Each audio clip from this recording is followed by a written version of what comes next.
పొరపాటు మాట్లాడితే వెంటనే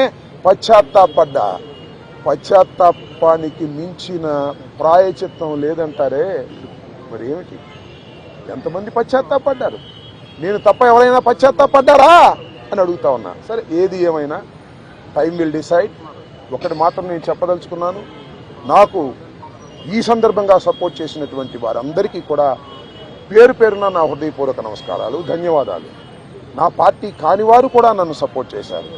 దాడులు చేయటం తప్పన్నారు, దాడులు అన్యాయం అన్నారు. ఒకవేళ తప్పు మాట్లాడితే కేసు పెట్టి లోపల పెట్టాలి కదా, ఇంటి మీద దాడి ఏంటి అన్నారు. దాడి చేసిన వాళ్ళకు బెయిల్ వచ్చింది, దాడి చేయించుకున్న నాకు 18 రోజుల తర్వాత బెయిల్ వచ్చింది.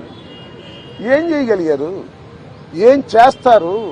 దేనికైనా సిద్ధపడి రాజకీయాల్లో జగన్మోహన్ రెడ్డి వెంట నడుస్తున్నటువంటి వ్యక్తులం.